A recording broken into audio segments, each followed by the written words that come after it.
प्यारे बच्चों, जो आज हम लोग पढ़ने वाले हैं वो आपका टॉपिक है बाबू, एडिशन ऑफ वेक्टर। इस क्लास के अंदर हम लोग ये जानने की कोशिश करेंगे कि अगर दो वेक्टर हो या दो से अधिक वेक्टर हो, उनको एक दूसरे के साथ अगर जोड़ने की बात आएगी, एक दूसरे के साथ ऐड करने की बात आएगी, तो हम उनको आपस में कैसे जोड़ेंगे, कैसे ऐड करेंगे। बाबू, ये जो 4 गो मेथड है, 4 मेथड आपको जोड़ने का, एडिशन का, चारों तो एक बार नहीं पढ़ पाएंगे, लेकिन 1 बाय 1 हम लोग क्या करेंगे, पढ़ेंगे। देखते हैं आज कितना निकल पाता है, लेकिन चारों जब हम पढ़ लेंगे, इसके थ्रू हमें मालूम चल जाएगा कि दो वेक्टर हो या दो से अधिक वेक्टर हो, अगर उनको ऐड करने की बात होगी, उनको जोड़ने की बात होगी, तो हम उनको कैसे ऐड करेंगे, कैसे जोड़ेंगे और अपना रिजल्ट हम कैसे प्राप्त करेंगे। बाबू, आपको वेक्टर एडिशन के मुख्यतः 4 मेथड है, जिसमें एक है आपको पैरेललोग्राम, लॉ ऑफ एडिशन, दूसरा है बाबू एडिशन बाय कंपोनेंट मेथड, तीसरा है ट्रायंगल लॉ ऑफ एडिशन और चौथा है पॉलीगन लॉ ऑफ एडिशन। ये आपके 4 मेथड है एडिशन के, जोड़ने के, जिसमें आपको पहले 2 मेथड क्वांटिटेटिव मेथड कहलाते हैं।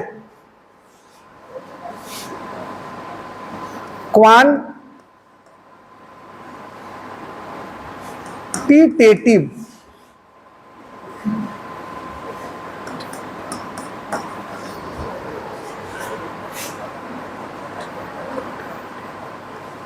क्वांटिटेटिव मेथड कहलाते हैं। और ये जो 2 मेथड है, ये आपको क्वालिटेटिव मेथड कहलाते हैं। 2 क्वांटिटेटिव मेथड और 2 क्वालिटेटिव मेथड। बाबू, ये जो एडिशन के 2 मेथड हैं, ये क्वांटिटेटिव मेथड कहलाते हैं। इसका मतलब यह है कि हम जब वेक्टर को वेक्टर के साथ ऐड करेंगे तो एक हमें नया वेक्टर मिलेगा, क्योंकि हम जानते हैं कि लेंथ के साथ लेंथ को ऐड करेंगे तो लेंथ मिलेगा, मास के साथ मास ऐड करेंगे तो क्या होगा, मास मिलेगा। उसी तरह से अगर हम वेक्टर के साथ वेक्टर जोड़ेंगे तो एक नया वेक्टर मिलेगा। तो जो हमें नया वेक्टर मिलेगा, आखिर उसका मैग्नीट्यूड क्या होगा, उसका डायरेक्शन क्या होगा, हम इन दोनों मेथड के थ्रू क्या कर सकते हैं, पता कर सकते हैं। ये हमें मेथड हेल्प करेंगे कि वेक्टर को वेक्टर के साथ जोड़ करके जो नया वेक्टर मिलेगा, हम उनका मैग्नीट्यूड और डायरेक्शन कैसे निकालेंगे, इन दोनों मेथड के थ्रू हम लोग पता कर सकते हैं। इसमें आपको जो पहले से वेक्टर दिए रहेंगे, उनका मैग्नीट्यूड और डायरेक्शन आपको मालूम रहेगा ऑलरेडी, और फिर ऐड करने के बाद जो नया वेक्टर मिलेगा, एक नया वेक्टर तो हम प्राप्त करेंगे ही करेंगे, साथ ही साथ उसके वैल्यूज को भी प्राप्त करेंगे। क्या वैल्यूज है उसका निकालने का, एक तो मैग्नीट्यूड है, दूसरा उसका एक प्रॉपर्टी है डायरेक्शन। उनके प्रॉपर्टी को भी हम क्या करेंगे, फाइंड आउट करेंगे, एक मैग्नीट्यूड दूसरा डायरेक्शन को, ठीक है ना।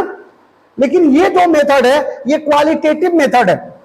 क्वालिटेटिव मेथड मतलब इन मेथड के थ्रू हमें यह मालूम चल जाएगा कि अगर वेक्टर का अरेंजमेंट अगर इस तरह का होगा, तो इनको ऐड करेंगे तो एक नया वेक्टर जो मिलेगा वो ये होगा। मतलब इन 2 वेक्टर को या 2 से अधिक वेक्टर को जब ऐड करेंगे तो एक नया वेक्टर जो मिलेगा वो ऐसा होगा, अगर इस तरह का अरेंजमेंट होगा।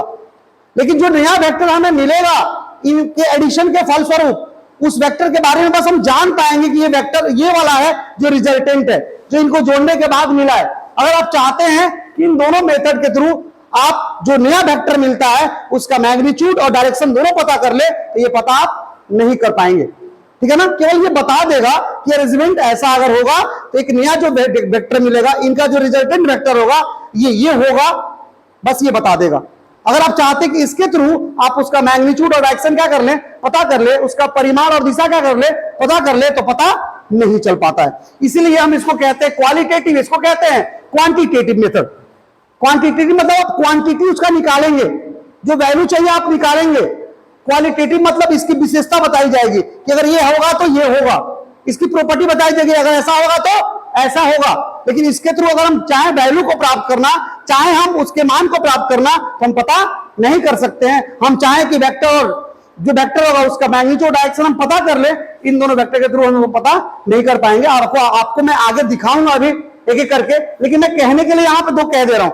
ये क्वांटिटेटिव है, करेंगे तो पता चल जाएगा ऑलरेडी, और ये दोनों क्वालिटेटिव है, हम इसको डील करेंगे तो पता आपको चल जाएगा, कोई दिक्कत। लेकिन आपसे कोई पूछे कि parallelogram law of addition qualitative method है कि क्वांटिटेटिव मेथड, वेक्टर एडिशन का क्वांटिटेटिव मेथड है, जबकि ट्रायंगल ऑफ एडिशन कैसा है, क्वांटिटेटिव की क्वालिटेटिव, क्वालिटेटिव। इतना कर सकते हैं आप।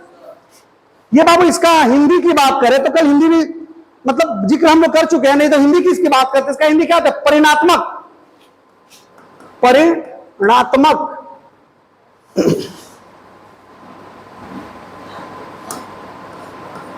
परिणात्मक विधि, यानी जिससे हम परिणाम निकालेंगे, जिससे हम मान निकालेंगे, ठीक है ना। और इसको हम लोग कहते हैं क्वालिटेटिव को गुणात्मक विधि। मतलब इसके थ्रू हम लोग वेक्टर को ऐड करके उसका मान निकालेंगे, उसका मात्रा निकालेंगे, उसका परिमाण निकालेंगे, उसकी वैल्यू को निकालेंगे। लेकिन इसके थ्रू हम लोग क्या करेंगे, केवल वेक्टर के एडिशन के थ्रू जो वेक्टर मिलेगा उसकी हम लोग गुण धर्म को जानेंगे, उसके प्रॉपर्टी को जानेंगे, उसके वैल्यू को हम निकाल नहीं पाएंगे। ओके जनता, इसलिए ये आपका क्वांटिटेटिव है, ये क्वालिटेटिव है, दोनों को हम सॉल्व करके दिखाते हैं आपको। जब दोनों को डील करेंगे तो आपको मालूम चल जाएगा कि ये क्वांटिटेटिव क्यों है और ये क्वालिटेटिव क्यों है। इसका आपको जिक्र हम क्या करेंगे, अभी अगर पढ़ाएंगे तो आपको अपने आप पता चल जाएगा, या मैं जिक्र करूंगा आपको। देखिए बाबू, ये क्वांटिटेटिव है तो क्यों है, ये क्वालिटेटिव है तो क्यों है। ओके जनता, तो सब इसमें आप देरी किस बात की। अब हम चलते हैं सबसे पहले मेथड के ऊपर। अब ये सबसे पहला मेथड है हमारा एडिशन का, parallelogram law of addition. Addition का पहला नियम हमें जो पढ़ना है वो है क्या बाबू, पैरेललोग्राम लॉ ऑफ एडिशन। तब ये पैरेललोग्राम लॉ ऑफ एडिशन किस कंडीशन में लगता है, किन स्थितियों में लगता है, हम क्या देखेंगे तो हम ये कंफर्म हो जाएगा कि हमें क्या करना है, तो पैरेललोग्राम लॉ ऑफ एडिशन लगाना है, ठीक है ना। यानी समानांतर चतुर्भुज का जोड़ नियम हम किन स्थितियों में अप्लाई करेंगे और किन स्थितियों में लगाएंगे, और उसका रिजल्ट क्या होगा वो हम क्या करेंगे अब जानने की कोशिश करेंगे। तो आइए बच्चा पार्टी हम लोग इसको देखते हैं।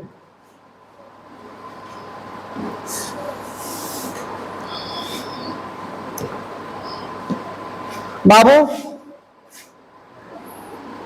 एक वेक्टर अगर हो दिया हुआ पहले से, ठीक है, और एक और वेक्टर हो, या तो दोनों का टेल पहले से एक जगह पर हो, या तो हम दो वेक्टर दिया हो और दोनों का टेल हम एक जगह पर ना हो तो हम कर सकते हो। ये कंडीशन पहले होना चाहिए। दो वेक्टर के एडिशन के संदर्भ में आपको पैरेललोग्राम लॉ ऑफ एडिशन की बातें होती हैं, यानी दो वेक्टर दिया रहेगा तो ही हम उसको पैरेललोग्राम लॉ ऑफ एडिशन से जोड़ सकते हैं, यानी समानांतर चतुर्भुज के दो नियम से जोड़ सकते हैं। कितने वेक्टर को, दो वेक्टर को, और वो भी कब, जब दोनों वेक्टर का टेल एक जगह पे रहेगा तब। या तो रहेगा या तो हम ला के रख सकते हैं। अगर हमारे पास हो सकता है कि हम दोनों के टेल को एक जगह लाके कर दें तो हम कर सकते हैं। दो वेक्टर होना आवश्यक है, उतना ही आवश्यक है कि दोनों वेक्टर का टेल एक जगह पर हो। अगर हो तो ठीक है, नहीं तो हम ला सकते तो ला देंगे, तब जाके क्या होगा, आपको पैरेललोग्राम लॉ ऑफ एडिशन लगेगा। मतलब एक कंफर्मेशन आपको मैंने दे दिया कि पैरेललोग्राम लॉ ऑफ एडिशन के बारे में आप तभी सोचेंगे जब दो वेक्टर को ऐड करना हो और दोनों वेक्टर का टेल या तो एक जगह पर हो या तो हो सकता हो, तब जाके हम क्या करेंगे, आपको पैरेललोग्राम लॉ ऑफ एडिशन को क्या करेंगे, हम अप्लाई करेंगे, अन्यथा उसके बारे में नहीं सोचेंगे, फिर अगले मेथड पे जाएंगे। ठीक है बाबू, तो यहां पर बाबू देखेंगे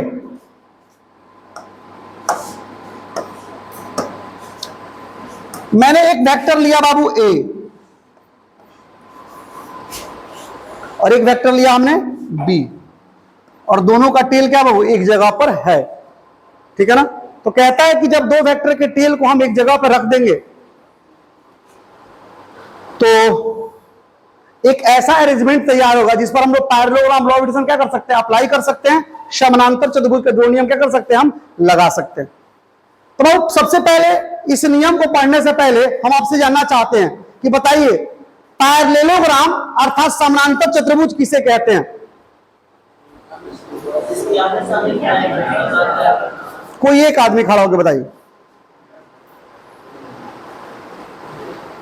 बताइए।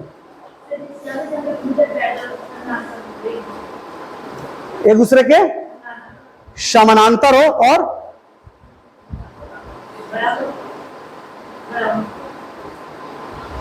और कौन बताएगा?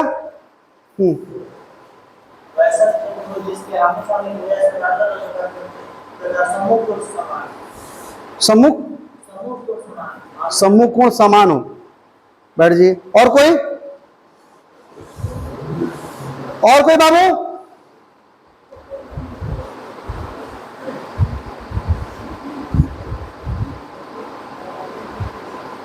पैरेललोग्राम समानांतर चतुर्भुज।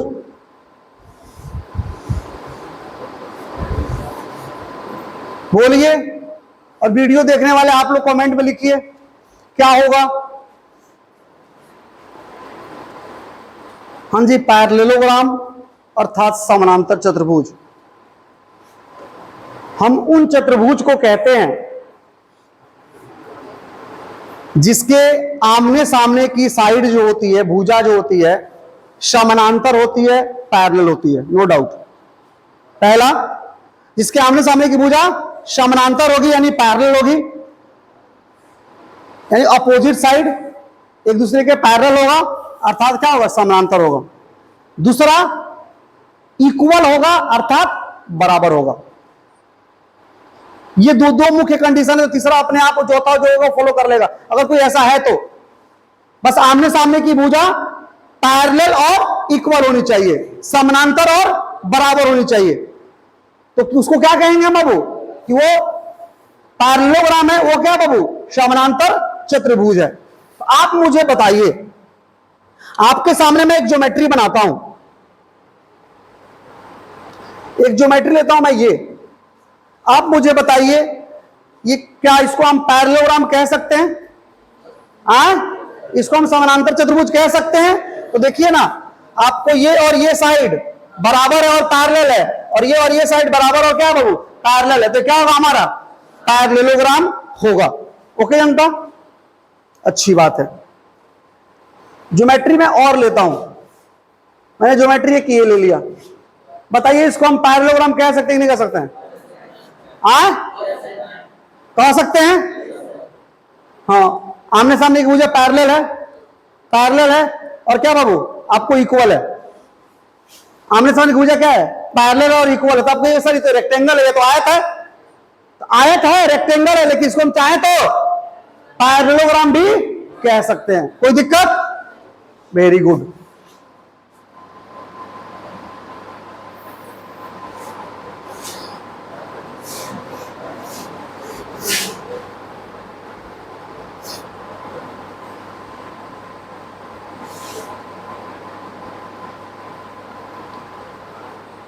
अच्छा, ए मर गया।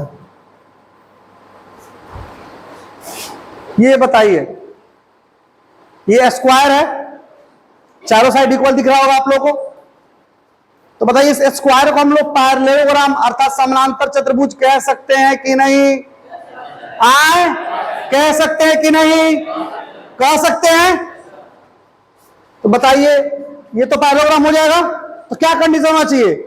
आमने सामने की भुजा पैरेलल और इक्वल, आमने सामने की भुजा पैरेलल और इक्वल, ठीक है ना? तो क्या होगा? वो समानांतर चतुर्भुज हो जाएगा। यानी आमने सामने की भुजा समानांतर और बराबर हो तो क्या हो जाएगा? वो समानांतर चतुर्भुज हो जाएगा। कोई दिक्कत? वेरी गुड जनता। अब बताइए ये दो वेक्टर है, दिख रहा ना? वेक्टर ए और वेक्टर बी, दोनों का टेल एक जगह पर है ना? तो ये टेल होना नेसेसरी है, दोनों का टेल एक जगह पर होना नेसेसरी है। दो वेक्टर होना नेसेसरी है पैरेललोग्राम के लिए, तो कम से कम उनका टेल भी क्या होना? वो एक जगह पर नेसेसरी है। बताइए ये पैरेललोग्राम लॉ ऑफ एडिशन की बातें हम कब करेंगे? जब पैरेललोग्राम बनने की संभावना होगी, समानांतर चतुर्भुज बनने की संभावना होगी। क्या इन दोनों वेक्टर को लेकर के साथ में क्या हम कोई पैरेललोग्राम, कोई समानांतर चतुर्भुज फॉर्म कर सकते हैं, बना सकते हैं? यस और नो? बना सकते हैं। सिंपल सी बात है। अगर इसके पैरेलल एक साइड खींचे, एक साइड बना दे और जितना इक्वल है उतना ही इक्वल उस साइड को ले ले। दूसरा, इसके पैरेलल भी एक साइड ले ले इसके सामने अपोजिट साइड में, और इसके जो बराबर जितना बड़ा है उतना बराबर ले ले, तो ये क्या बन जाएगा बाबू हमको? आए पैरेललोग्राम बन जाएगा। कोई दिक्कत बाबू? तो बना दिया जाए इसको पैरेललोग्राम। चलिए अच्छी बात है, बनाते हैं जनता। आप लोग तुमको टेंशन नहीं देंगे, अभी हो सकता है आपको थोड़ा सा टेंशन हो, थोड़ा सा चीज समझ में ना आए, लेकिन जब कह देंगे कि हो गया उसके बाद नहीं होगा कि समझ में नहीं आएगा। समझ में आ रहा ना? बर्दाश्त करना होगा जनता, बर्दाश्त करना होगा। देखिएगा अब थोड़ा सा हमको बताइए बाबू, दोनों ये और ये पैरेलल दिख रहा है क्या? हाँ क्या ना करी है ना, है ना? हाँ क्या कहते सोलह से मेरे क्लॉकवाइज की एंटी क्लॉकवाइज है ना? कोरी छोटा करेगा बा, छोटा ना बोलते खाली बता समानांतर बाकी ना पैरेलल बाकी ना, छोटा बड़ा, छोटा और छोटा और बड़ा रह दिया। गलती तो नहीं जान रहा, नहीं अंदर ठीक बा। एक हो गया, अब एक और इसके पैरेलल बना दे हम लोग और इक्वल तो हो जाएगा काम हमारा।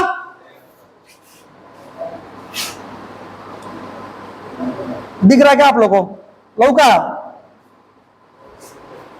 अब बताइए क्या बन गया? पैरेललोग्राम। कोई दिक्कत?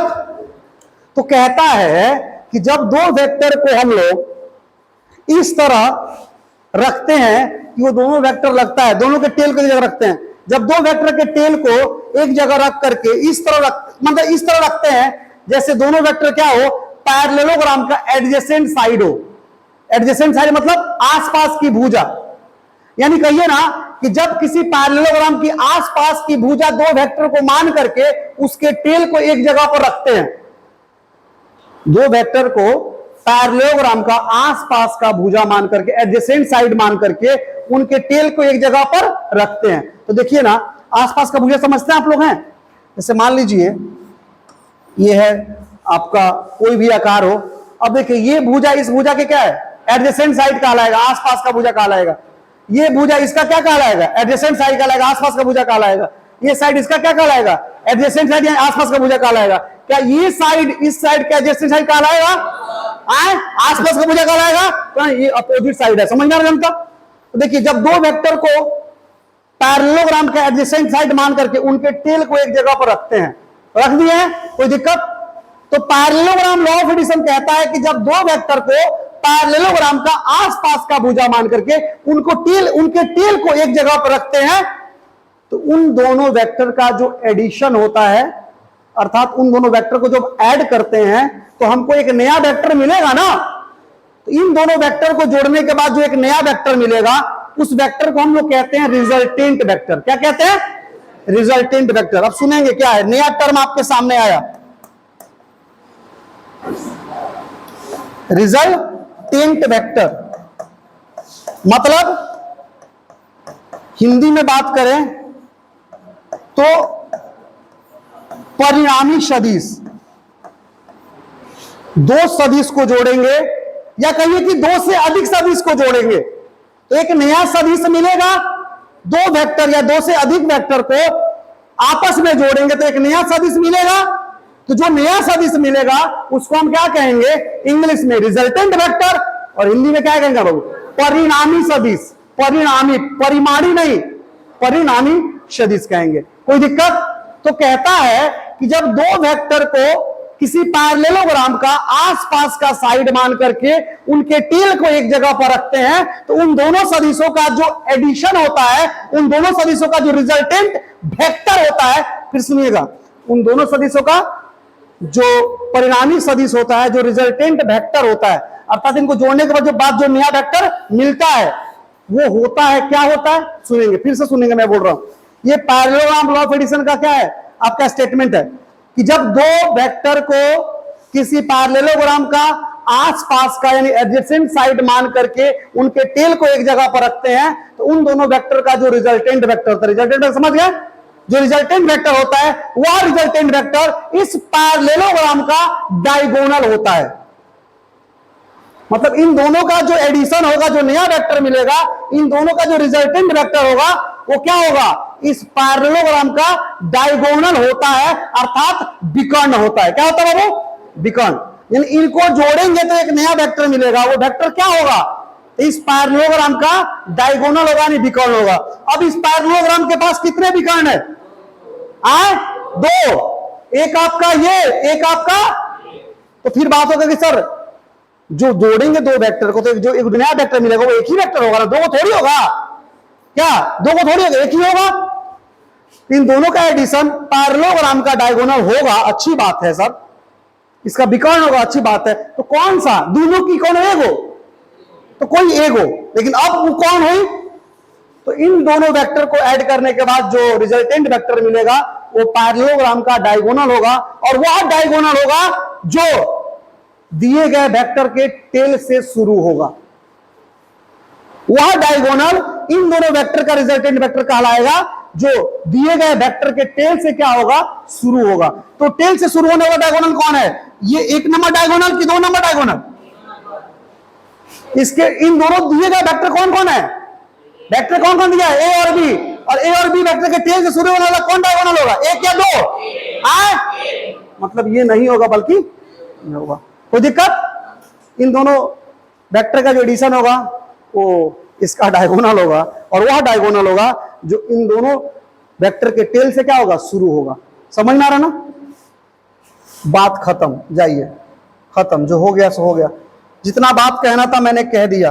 अब सुनेंगे, इसका डायगोनल होगा, अच्छी बात है। जो दिए गए वेक्टर के क्या होगा, टेल से शुरू होगा, शुरू होगा। चलिए शुरू कर दिया जाए।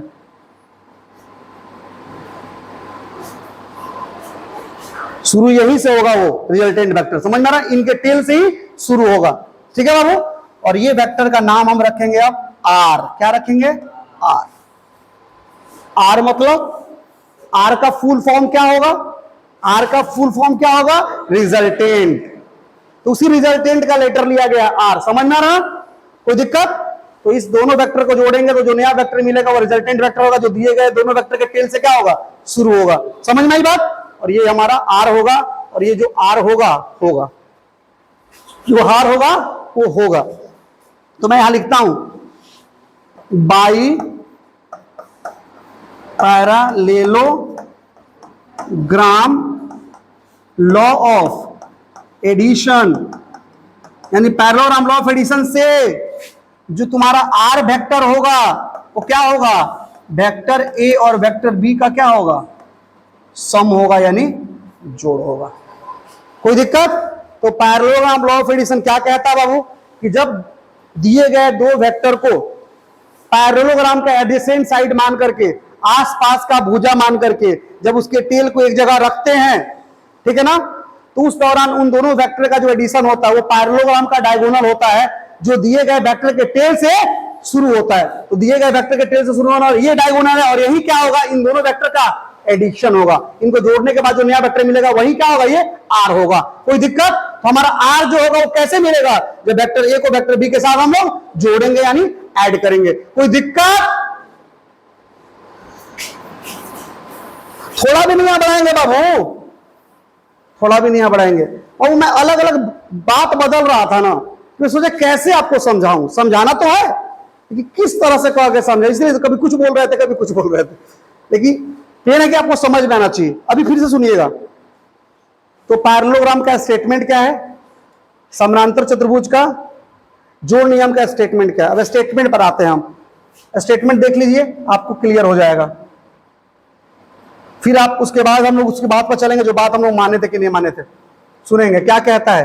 क्या है जनता, if two vectors are represented by two adjacent side of a parallelogram, यानी जब दो वेक्टर को किसी पैरेललोग्राम का एडजेसेंट साइड मारकर क्या किया जाता है, वो आपको रिप्रेजेंट किया जाता है, यानी दिखाया जाता है। तो पैरेललोग्राम का दो एडजेसेंट साइड बाबू, एक ये है और एक बाबू ए है, ये वेक्टर ए है और ये वेक्टर बी है, ठीक है ना, which are directed away from their common point, जो किधर से डायरेक्टेड होंगे, यानी उसका दिशा किधर दिया गया होगा, तो जो उनका इनका और इनका जो कॉमन पॉइंट होगा उससे दूर की तरफ, अवे मतलब क्या होता है, दूर की तरफ दिखाया दिशा होगा इसका, दूर की तरफ, यहां से दूर की तरफ इसका होगा, यहां से दूर की तरफ इसका होगा, ठीक है ना। उसके बाद आइए, देन देयर सम, यानी दैट इज रिजल्टेंट वेक्टर, तो इनका जो सम होगा, इनका जो रिजल्टेंट होगा वो क्या होगा, is given by diagonal of the parallelogram, वो किसके द्वारा दिखाया जाएगा, पैरेललोग्राम के डायगोनल के द्वारा। अब कौन सा डायगोनल, आगे चर्चा किया गया, passing away through that common point, और वो अभी कहां से पास करेगा, उसी कॉमन पॉइंट से जहां से वेक्टर ए और वेक्टर बी क्या हुआ है बाबू, डायरेक्टेड है, यानी पास किया हुआ है। कोई दिक्कत आ रही समझ में, किसी को दिक्कत, किसी को डाउट कोई चीज का बाबू, पीछे समझ में आया, समझ में आया सबको, समझ में आया सबको।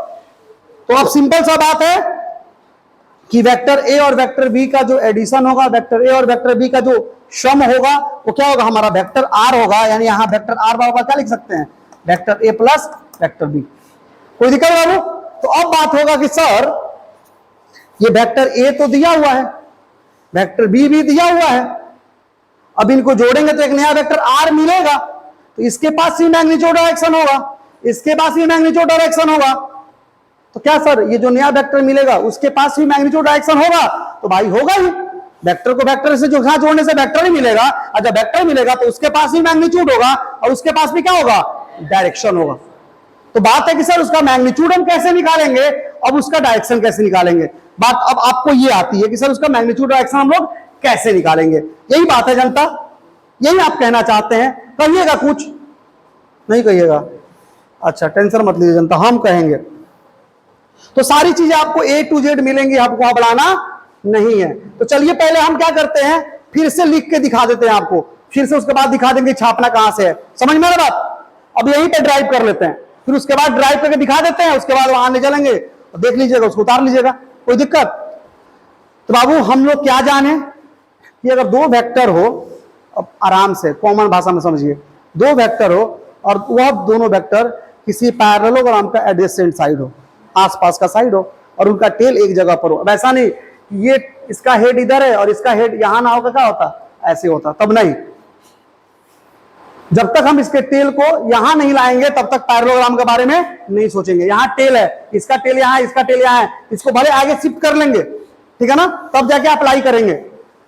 तो जब दो वेक्टर हो और दोनों का टेल क्या बाबू एक जगह पर हो, और वो दोनों वेक्टर किसी पैरेललोग्राम का एडजेसेंट साइड हो, क्वेश्चन बहुत सारा बनाएंगे, टेंशन मत लीजिएगा, एडजेसेंट साइड हो, तो उन दोनों वेक्टर का जो एडिशन होता है वह उस पैरेललोग्राम का डायगोनल होता है।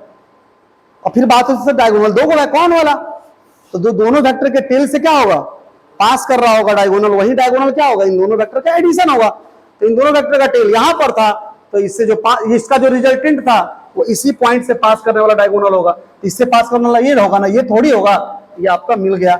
मतलब इन दोनों वेक्टर को जोड़ेंगे तो एक नया वेक्टर आर मिलेगा, ठीक है बाबू, जो कि इनके टेल से यानी इनके कॉमन पॉइंट से क्या होगा बाबू, शुरू होगा। कोई दिक्कत, डाउट, कोई दिक्कत नहीं है। अब बात है सर कि अब जो वेक्टर मिला है आपको आर, आप उसका मैग्नीट्यूड और डायरेक्शन कैसे निकालेंगे। क्वेश्चन में क्या होता है ना बाबू, वेक्टर ए का मैग्नीट्यूड आपको दे देगा, मान लीजिए दे देगा 4 मीटर, क्वेश्चन में दे देगा। वेक्टर बी का मैग्नीट्यूड दे देगा, मान लीजिए 3 मीटर दे देगा, और इनके बीच का एंगल भी आपको दे देगा कि बीच का एंगल कितना है, 60 डिग्री, ठीक है। तो वेक्टर ए दे दिया, वेक्टर बी दे दिया, मैग्नीट्यूड दे दिया, डायरेक्शन भी मालूम है। देखिए ना, वेक्टर ए के डायरेक्शन से एंटी क्लॉकवाइज में 60 डिग्री पर वेक्टर बी का डायरेक्शन है क्या, या वेक्टर बी के डायरेक्शन से क्लॉकवाइज में, एंटी क्लॉकवाइज ऐसे, क्लॉकवाइज ऐसे, तो वेक्टर बी से क्लॉकवाइज में यानी घड़ी के चलने के दिशा में 60 डिग्री पर क्या वेक्टर ए है, तो दोनों वेक्टर का मैग्नीट्यूड भी दिया है, दोनों वेक्टर के बीच का एंगल दिया, मतलब दोनों वेक्टर का उससे डायरेक्शन आपको पता चल जा रहा है। मेरा दिशा आपको मालूम है, तो मेरे दिशा से इतना डिग्री के एंगल पे आपका दिशा होगा, आपके दिशा से इतना डिग्री एंगल पर मेरा दिशा होगा। आई बात समझ में। तो वेक्टर का परिमाण भी मालूम है आपको, वेक्टर का दिशा भी मालूम है। अब बात है कि इनको जोड़ेंगे तो नया वेक्टर जो मिलेगा, तो सर उसका मैग्नीट्यूड आखिर कितना होगा, क्या इसका 4 है, इसका 3 है, तो इसका 7 हो जाएगा, अगर हो जाएगा ये तो जनरल एडिशन हो जाएगा जी, और जनरल एडिशन को तो स्केलर फॉलो करता है, तो वेक्टर कहां से आ गया? तब सोच रहे हैं कि 3 और 4 को जोड़ देंगे तो सर इसका 7 हो जाएगा, क्योंकि दोनों जोड़ ही ना रहा है ना। आर मिल कैसे रहा है? आर मिल कैसे रहा है? आपको ए और बी के जोड़ने से, तो ए का मान आपका 4 है और बी का मान क्या 3 है, तो जोड़ेंगे तो 7 होना चाहिए क्या बाबू? लेकिन ऐसा नहीं होता है, समझ में आ रहा है बाबू? इसलिए तो हमें जानना है कि आखिर अब इस आर का मैग्नीट्यूड निकालेंगे तो उसका फॉर्मूला क्या होगा, यानी किस फॉर्मूले के तहत निकालेंगे, और इसका दिशा निकालेंगे तो किस फॉर्मूले के तहत निकालेंगे। कोई दिक्कत बच्चा बाटी? Very good, very very good. तो जो मैंने एक्स्ट्रा लिखा है इसको मिटाना चाह रहा हूं, समझे? आप टेंशन मत लीजिएगा, इसको तो मैं ऐसे खा जाऊं, और ऐसे भी ना तो दूसरा तरीका है बाबू खाने का। अभी सुनिएगा, तो वेक्टर ए और वेक्टर बी को हम ऐड करेंगे बाबू, तो क्या मिला हमारा बाबू? वेक्टर आर मिला। किसके अनुसार ये मिला है? ये अधिकार मुझे कहां से मिला लिखने का? हाँ, कहां से मिला है? तो पैरेललोग्राम लॉ ऑफ एडिशन के थ्रू हमें मिला है कि इनका जो एडिशन होगा वो आर होगा, यानी आर जो होगा वेक्टर ए और वेक्टर बी के एडिशन के बराबर होगा जब ये अरेंजमेंट ऐसा होगा तब, अन्यथा नहीं। अब चाहिए हमको उसका मैग्नीट्यूड। और बाबू किसी भी वेक्टर का मैग्नीट्यूड का मतलब क्या होता है? उसका लेंथ। किसी भी वेक्टर का मैग्नीट्यूड यानी परिमाण का मतलब क्या होता है? उसकी लंबाई। इस वेक्टर का लंबाई निकाल दिया मतलब इसका मैग्नीट्यूड निकल गया, बोलिए ना। और किसी भी वेक्टर का दिशा का मतलब क्या? डायरेक्शन का मतलब क्या होता है? उसके द्वारा बनाया गया एंगल किसी अन्य वेक्टर के साथ। भाई ये वेक्टर मालूम है, ये वेक्टर मालूम, अगर मालूम चल जाए कि ये आर वेक्टर वेक्टर ए के साथ एंटी क्लॉकवाइज दिशा में 30 डिग्री का कोण बना रहा था, कह देंगे ना कि इसका जो दिशा होगा वेक्टर ए के डायरेक्शन से एंटी क्लॉकवाइज में 30 डिग्री पर होगा। इसका दिशा पता करना मतलब ये एंगल कितना बना रहा है, या तो वेक्टर ए से या तो वेक्टर बी से। इससे थीटा बना रहा है, इससे क्या बना रहा है? जो बनाएगा सो बनाएगा। मान लीजिए अल्फा बना रहा है, तो या तो थीटा मालूम कीजिए तो अल्फा मालूम कीजिए, आर का क्या हो जाएगा? दिशा मालूम चल गया, ठीक है बाबू। और मैग्नीट्यूड चाहिए, इस आर का लंबाई यहां से यहां तक कितना है आप नाप दीजिए, वही आपका क्या हो जाएगा बाबू? क्या हो जाएगा? उसका मैग्नीट्यूड हो जाएगा, उसका परिमाण हो जाएगा। यानी किसी भी वेक्टर का परिमाण मतलब उसकी लंबाई, और किसी भी वेक्टर का दिशा मतलब या तो दिशा डायरेक्ट हो एक्स की तरफ, वाई की तरफ, एक्स डैश की तरफ, वाई डैश की तरफ, या जेड की तरफ, या जेड डैश की तरफ, या तो उसके साथ कितना एंगल बना रहा है, या किसी वेक्टर के साथ वो कितना एंगल बना रहा है ये मालूम हो तो उसका दिशा क्या हो जाएगा? मालूम चल जाएगा। ओके जनता, तो हमारा अब काम है, अगला हमारा पड़ाव है, अगला हमारा कदम है कि क्या करें हम। तो जो वेक्टर है उसका मैग्नीट्यूड और डायरेक्शन निकाले। किस वेक्टर का बाबू? रिजल्टेंट वेक्टर का। यही है ना बाबू? आइए देखते हैं। तो मैं चाहूं तो यहां हेडिंग दे दूं कि मैग्नीट्यूड एंड डायरेक्शन ऑफ क्या बाबू? वेक्टर किसका? वेक्टर आर का, क्योंकि वेक्टर ए और वेक्टर बी का डायरेक्शन और मैग्नीट्यूड हमें मालूम रहेगा तब हम आर का निकालेंगे। तब आर का मैग्नीट्यूड क्या होगा और आर का डायरेक्शन क्या होगा, हम इस पर अब चर्चा करेंगे। आइए देखते हैं बाबू। तो फिर से हमने एक वेक्टर ए ले लिया, और फिर से हमने क्या किया? एक वेक्टर बी ले लिया, और दोनों का टेल एक जगह पर रख लिया, ठीक है बाबू। दोनों का टेल एक जगह रख लिया। तो ये वेक्टर आपका ए और ये वेक्टर आपका बी, और इसके बीच का एंगल आपको गिवन रहेगा, ठीक है ना? इनके बीच का एंगल गिवन रहेगा, और वो थीटा लिखेंगे हम इसके बाद, थोड़ा सा फोटो बना ले लीजिए, ठीक है ना? तो अब इसको पैरेललोग्राम का एडजेसेंट साइड है तो 2 को साइड और बनाना पड़ेगा, तब जाके 4 को बनेगा साइड उसका। तो इसके पैरेलल एक लाइन खींचना पड़ेगा हम लोग को। आइए खींच लेते हैं, कौन बड़ी बात है जनता। बड़े बड़े शहरों में छोटी छोटी घटनाएं होती रहती, बोलिएगा, ठीक है? अरे ऊपर नीचे है ना, ऊपर ले जाइए, छोट गलती तो नहीं हो, हम स्केल नहीं खिले बाबू, नापे के पड़ना तो सीधे कौन पकड़ो यहाँ से कौन से कौन मिला था, और दोनों के जोड़ पता लगा वही कहा बाबू? पी आर का ले लेता नहीं, दोनों के जोड़ है वही, बोली लगन नीमन बा हो जाएगा बाबू वेक्टर आर। ठीक है बच्चा पार्टी, ये दोनों के बीच का एंगल आपको क्या होगा दिया रहेगा और बीच का एंगल क्या ले लिए थीटा। तो इसका मैग्नीट्यूड निकालना मतलब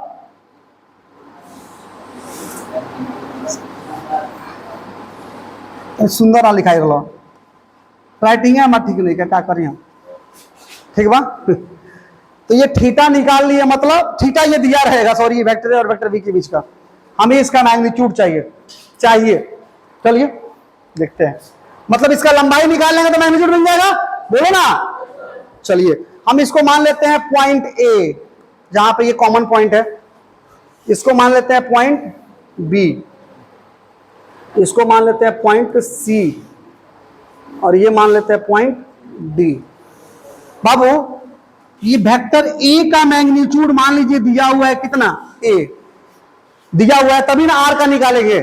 वेक्टर ए का मैग्नीट्यूड दिया हुआ है ए, और वेक्टर बी का मैग्नीट्यूड भी दिया हुआ है बी। मतलब वेक्टर ए का मैग्नीट्यूड ए है, मतलब यहां से लेकर के यहां तक ए बी की जो लंबाई है वो कितनी है ए, और वेक्टर बी का मैग्नीट्यूड दिया हुआ बी, मतलब ए से लेकर डी तक ये जो लंबाई है साइड का वो कितना है एडी है, और वो किसके बराबर है बी के। ठीक है, तो आपको ए मालूम है, ये लंबाई मालूम है, ये लंबाई मालूम है, यानी ये भुजा की लंबाई मालूम है और ये भुजा की लंबाई मालूम है, और इनके बीच का एंगल ये थीटा मालूम है। अब इनका ही इस्तेमाल करके ए बी और थीटा का इस्तेमाल करके हमें ये इस आर का मैग्नीट्यूड निकालना है, क्योंकि आर का मैग्नीट्यूड मतलब आर की लंबाई, इसका मैग्नीट्यूड निकालना मतलब यहां से लेकर के यहां तक यानी एसी की लंबाई निकालनी है। एसी की लंबाई निकाल लेंगे, इस आर का मैग्नीट्यूड निकल जाएगा। ए बबी एसी के लंबाई निकाल लेंगे तो आर का मैग्नीट्यूड मिल जाएगा। तो आप हमको थोड़ा सा सजेशन दीजिएगा, हमको थोड़ा सा राय दीजिएगा, राय मांग रहे हैं आपसे कि बाबू ए बी की लंबाई आपको मालूम है, एडी की लंबाई आपको मालूम है, बी इसकी ए इसकी बी, बीच का एंगल थीटा। अब इन तीनों का इस्तेमाल करके हमको एसी निकालना है, बताइए कैसे निकालें। कोई ज्योमेट्री पढ़े हैं आप लोग, कोई ज्यामिति पढ़े हैं मैट्रिक में आप लोग, जिसके थ्रू आप लोग हमें बता सके सर कि एसी का मान ऐसे निकालेंगे। अगर कोई बता सकते हैं तो अपनी जगह पर खड़ा होकर बाबू कृपया आप बता सकते हैं।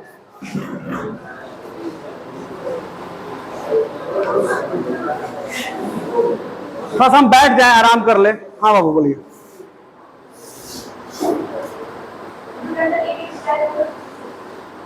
किस आधार पे?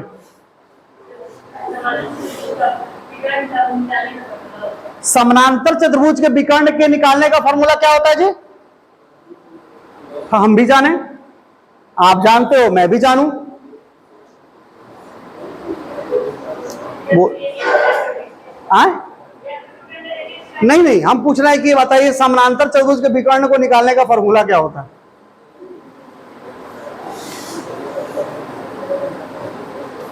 कैसे बोल रहे थे बताइए, एसी का मान कैसे निकाल रहे थे? एसी बराबर क्या?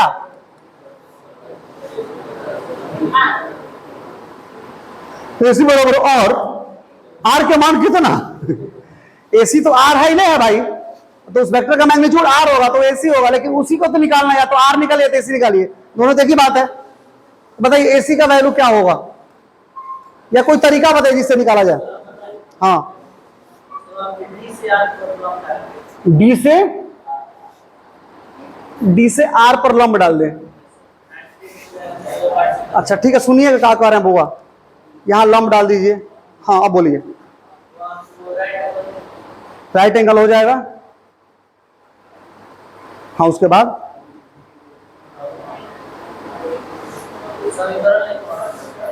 मैंने कैसे मान लो राइट एंगल बना देनी, तो तू क्या कह के चाहत रहे कि सर राइट एंगल ट्रायंगल बन गई, तो हमें हाई हो जाए हाइपोटेनस यानी कर्ण का सर, कर्ण हो गई, ठीक बा कर्ण हो गई, निकाले के बाद जाता हेकरा के हेकरा निकाली हम, ये न हुई तो हेकरा मदद से हाई निकली तबे ना जब भाई एंगल मालूम हुई, मालूम बा तो थीटा हेकरा बीच के एंगल बनू, आई समझ में। और ही बताओ कोई बढ़िया।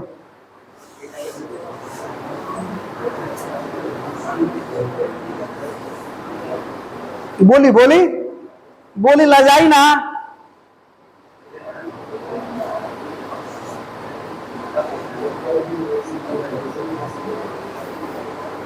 अजंता कोई और बताइए, एसी को निकालने का तरीका कोई बताइए।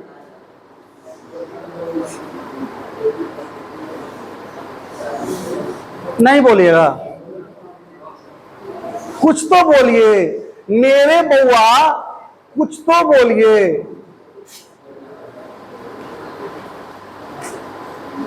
मेरे दो अनमोल रतन, एक राम दूजा लखन। ए मेरे अनमोल रतन सब बोलो, हम बता दे दो। तो तू चाह ही रहा है कि सर बताए। अजंता अब कुछ को आता कहे देख रहा, पहले कॉल लौका नहीं हो, खाली गर्दन लौका नहीं। भाई थक गए मैंने चिल्लात चिल्लात, बात ऐसा बात नहीं के इतना तमाशा होता। हाँ बाबू भाई हमने के मालूम कौन सी बा, ए मालूम बा, बी मालूम बा और दोनों के बीच के एंगल मालूम बा, थीटा। तीन गो चीज मालूम बा, ओकरा के इस्तेमाल करके हमने के आर के मान निकालेगा बा, परिमाण निकालेगा, मतलब अगर लंबाई निकालेगा बा, जो वेक्टर बाटे अगर लंबाई मतलब एसी के मान निकालेगा बा। बात ये बा जनता, कोई बताई कुछ कि हम बोली, हमरा बोलने के बाद बोले सर हम बोले चाहत रही, बहुत लोग बोले बाद में कि सर हम बोले वाला रही है, कहा लिख देनी। हम बोली अब हम बोले ना बोले, अब बिना बोले बोलने भी ना रहे। हम ना क्या करते हैं ना बाबू, इस साइड थोड़ा सा आगे बढ़ा देते हैं, समझे, थोड़ा सा आगे बढ़ा देते हैं और इस साइड से यहां से इस प्रॉब्लम में डाल देते हैं। तब क्या हो गया देखिएगा, इससे क्या होगा जनता, यहां जहां लंब गिरा है ना इसको पॉइंट एम मान लेते हैं, ठीक है बुआ। तो आपको एक दिखेगा, क्या दिखेगा, तो मैं लिखता हूं त्रिभुज ए सी एम में, इंग्लिश में कहें तो इंट्रायंगल एसीएम। क्या बाबू, इंट्रायंगल एसीएम या एसीएम में, त्रिभुज एसीएम में। तो एसीएम त्रिभुज को देखिएगा, ये त्रिभुज कैसा है, राइट एंगल ट्रायंगल हो जाएगा, क्योंकि ये एंगल कितना होगा 90 डिग्री, 90 डिग्री। तो राइट एंगल ट्रायंगल बल्ले बल्ले हो गए, हम सीधे लिखेंगे देखो AC बराबर आर, क्या इसका मैग्नीट्यूड यही ना AC के बराबर होगा, और R बराबर रूट अंडर CM का, या CM, हाँ रुक जा, AM का स्क्वायर प्लस CM का स्क्वायर। हम सीधे लिख देनी, जब इतना कर दे बाबू तो AM का स्क्वायर, AM हमको मालूम है क्या, AM हमको मालूम है क्या, यहां से लेकर ये मालूम है क्या, नहीं, यहां से लेकर यहां तक मालूम है, ये मालूम नहीं है। आई बात समझ में, ये हम लोग को मालूम है, लेकिन ये मालूम सीधा देखिएगा लाइन करेगा, ये मालूम नहीं है, ये मालूम है, ये मालूम नहीं है, मतलब इसको मालूम करना पड़ेगा। यही होगा क्या जनता, CM मालूम है क्या, आई मालूम बा नहीं क्या मालूम, तो दोनों को मालूम करना पड़ेगा, दोनों मालूम चल जाए तो फरिया गए। कहा बाबू AM के लिख दिया होगा AB प्लस BM का होल स्क्वायर। क्या बाबू, AM का होल स्क्वायर मतलब AB प्लस BM का होल स्क्वायर प्लस CM, तो CM को CM रन दीजिए, CM का होल स्क्वायर। नहीं क्या मालूम, ना BM मालूम है ना CM मालूम बा, इक्वेशन फर्स्ट मान ले रहे हैं। क्यों फर्स्ट मान लेंगे, क्योंकि ना हमको वो BM मालूम है, नहीं हमको CM मालूम है, दोनों मालूम कर लेंगे, रख देंगे, ला कैंसिल हो जाएगा। तब आते हैं आगे बढ़ते हैं। अब अगर ये B है, ये B है, तो ये कितना होगा जनता, B होगा कि नहीं होगा, समानांतर चतुर्भुज, पैरेललोग्राम, आमने सामने की भुजा बराबर और समानांतर, आमने सामने की भुजा इक्वल और पैरेलल, ये तो इक्वल होगा ना, B है तो B होगा, बोलो ना, ठीक बा, ठीक बा बबुनी लगन, ठीक बा। और भाई एंगल बताओ कितना हुई, अगर हाई थीटा बा एक रकम थीटा कहीं कौन दिक्कत होता रहा आपत्ति जनावे चाहिए बाबू। तो दो पैरेलल लाइन को अगर तीसरा लाइन काटता है, जब दो समानांतर रेखाओं को जब एक छेदी रेखा काटती है, मैट्रिक जब दो समानांतर रेखाओं को जब एक रेखा काटती है तो ये और ये एंगल आपस में क्या होते हैं? बराबर होते हैं ना। देखिए ना, दो पैरेलल लाइन को जब एक तीसरा लाइन काटेगी तो हाई कोण बराबर नहीं होंगे। हाँ बोलना, तो मैट्रिक पढ़ लो तो बुला के तरीके पढ़ नहीं लिखे बुला के, ठीक बा। कोई सब लोग एग्री कर रहे हैं इस बात से? सब लोग सहमत है ना इस बात से?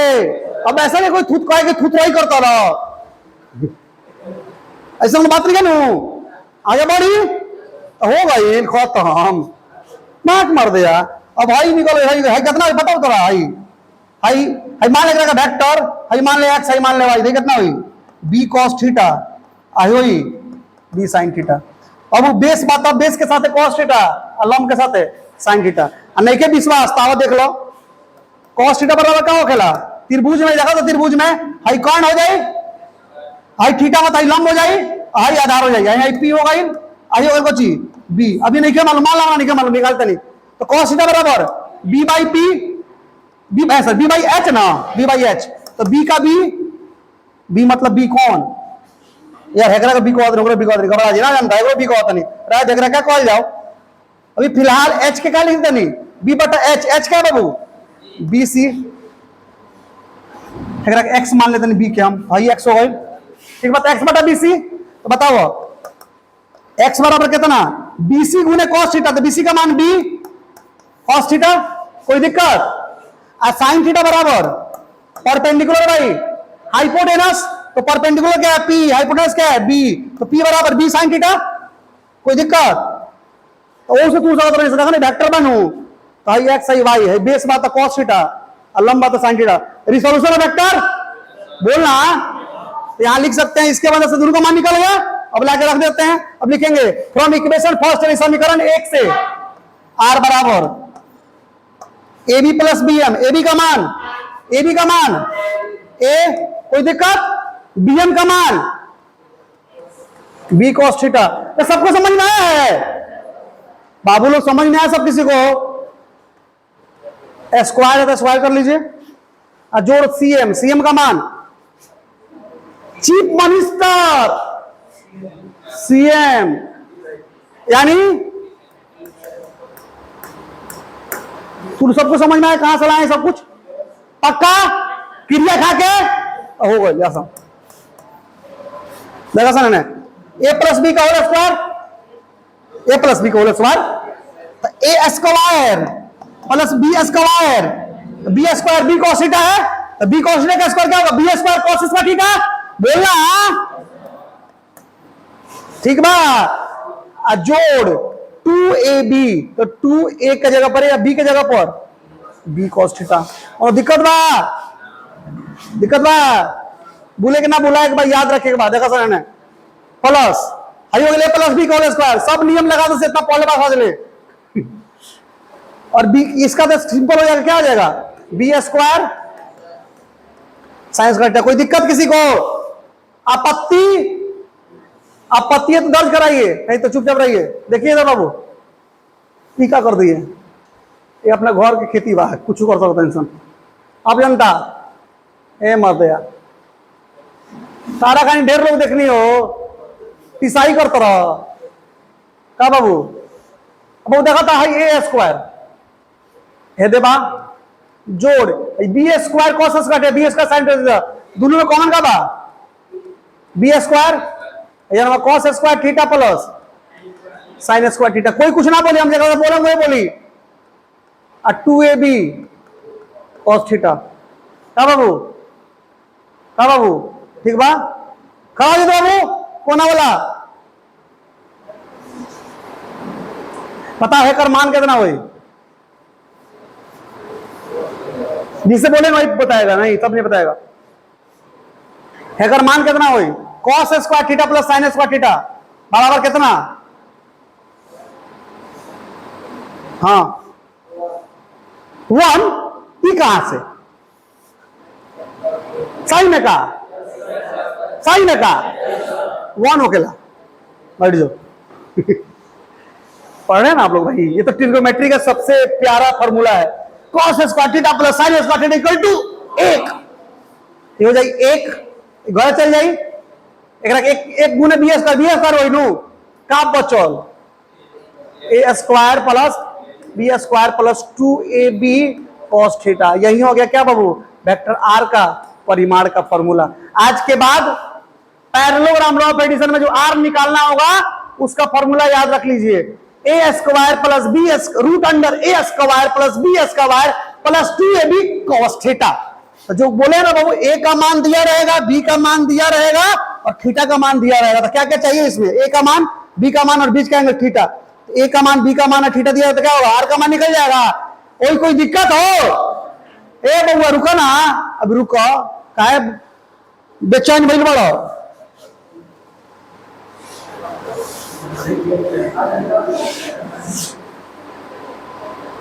ठीक बा, हम नानू कुछ कहे नहीं, देखो सर ने। अब चाहिए आर के दिशा, दिशा मतलब डायरेक्शन। या तो हाई एंगल निकाल दिया या तो हाई निकाल, अल्फा मान लेता नहीं, के कोनो निकाल दिए काम चल जाए। ठीक बा, हम अल्फा निकालता नहीं।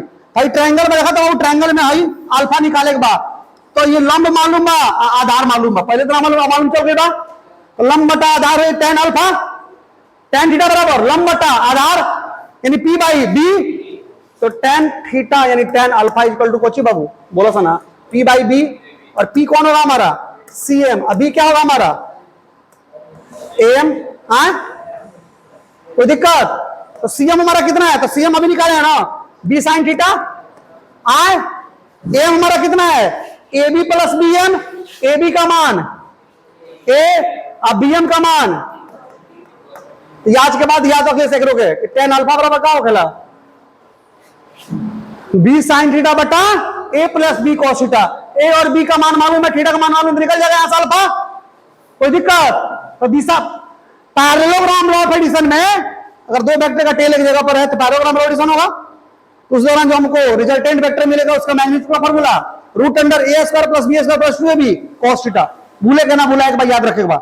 और अगर दिशा का formula tan alpha equal to b sin theta बटा a plus b cos theta.